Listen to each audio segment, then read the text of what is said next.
Балалар, әдебиеттік оқу сабағымызды бастаймыз. 35-ші сабақ. Сабақтың тақырыбы ата-баба мұрасын құрметтейміз. Бірінші тапсырмаға қараймыз. Кестеме жұмыс.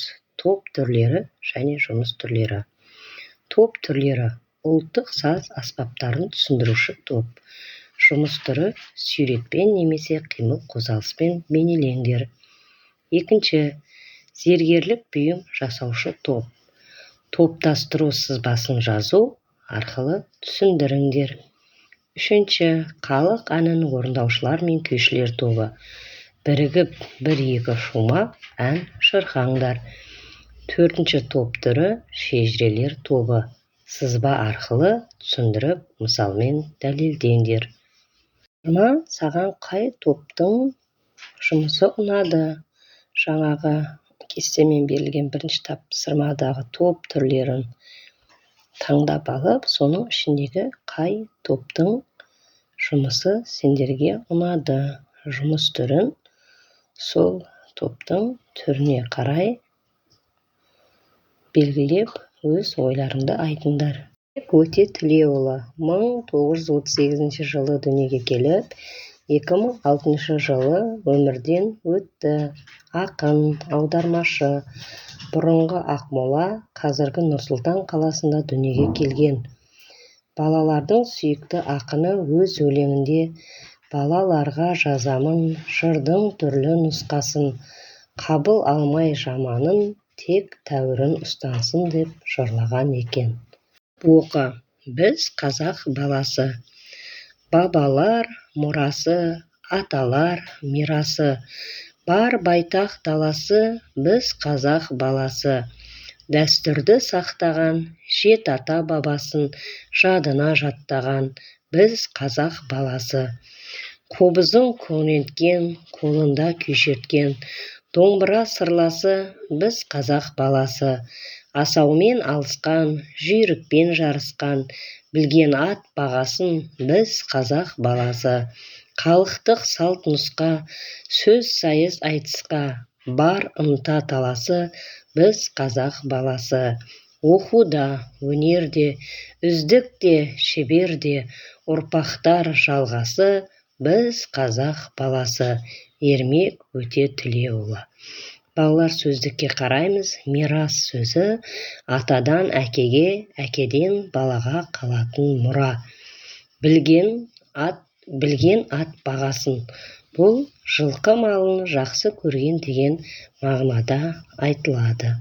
Үшінші тапсырмаға қараймыз. Өлең кейіпкері өз ұлтының қандай мұрасын мақтан еткен? Қазақтың кең байтақ даласын, салт дәстүрімізді, қобыздың күңренткен дауысын, қазақтың домбырасын мақтан еткен. Төртінші тапсырмаға қараймыз. Өлеңде аталар мұрасы туралы не айтылған?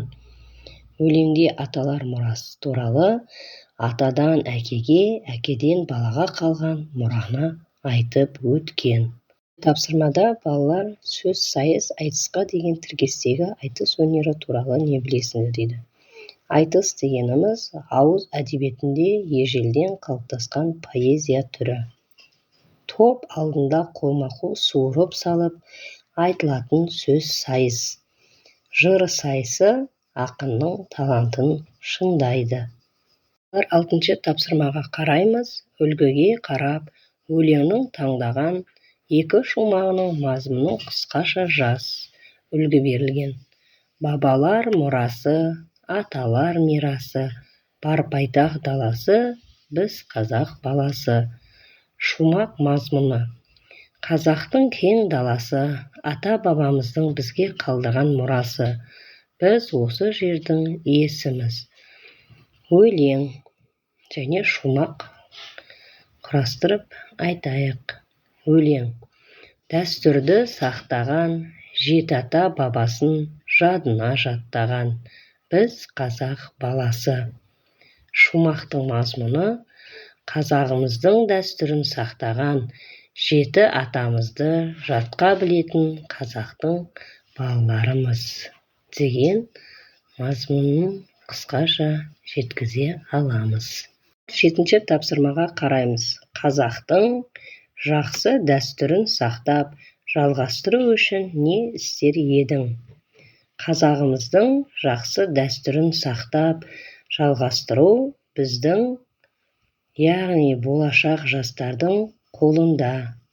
Киелі дәстүрімізді ұмытпайық.